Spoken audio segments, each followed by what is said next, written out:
Chers amis, je partage à nouveau avec vous une belle réflexion qui sera d'un grand soutien pour votre famille. Il s'intitule Naomi et ses belles-filles. La Bible nous raconte l'histoire de Naomi, une femme qui a quitté son pays natal avec sa famille, dont son mari Elimelech et ses fils Chilion et Malon.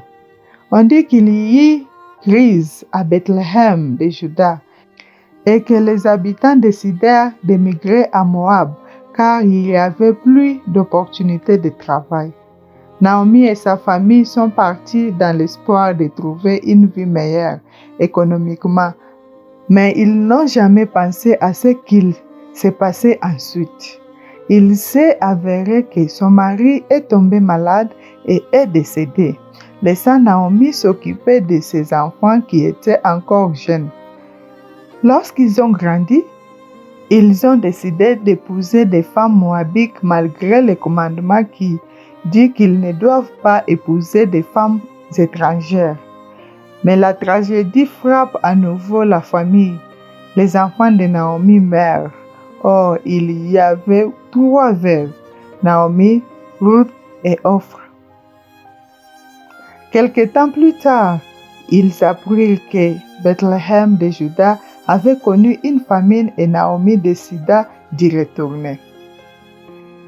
Elle a fait part de ses décisions à ses belles-filles, mais elle s'était attachée à elle et n'allait pas la laisser voyager seule. Ils voudraient partir avec leur belle-mère. Naomi a insisté pour qu'ils retournent dans leur famille. Finalement, Orphe retourne dans sa famille d'origine, mais Ruth lui dit de belles paroles. « Ne me demande pas de te quitter, car je ne te quitterai pas là où tu vis. Je vivrai partout où tu iras. J'irai.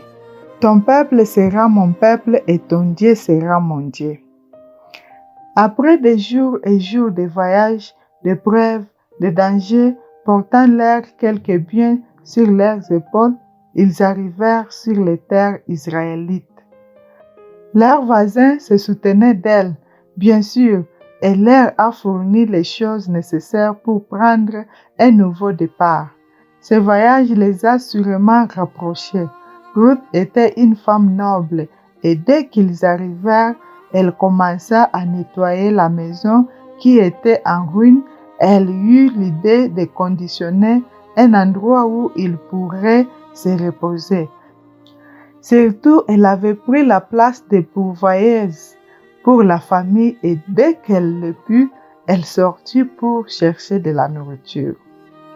Elle suivit les conseils de sa belle-mère et trouva le bon endroit pour récolter des graines de blé. Et Dieu le bénit grandement et accepta ses actes d'altruisme. Il a quitté sa terre, ses proches, sa culture et même ses dieux. Maintenant, elle adorait le vrai Dieu. Et l'Éternel le bénit tellement que dans Matthieu 1 chapitre 5, il est dit: Salmon engendra Boaz par Rahab. Boaz engendra Obed de Ruth et Obed engendra Jessé. Prions. Cher Dieu, change nos mauvaises décisions, transforme nos vies, guide-nous sur le bon chemin, car nous ne savons pas ce qui est le mien.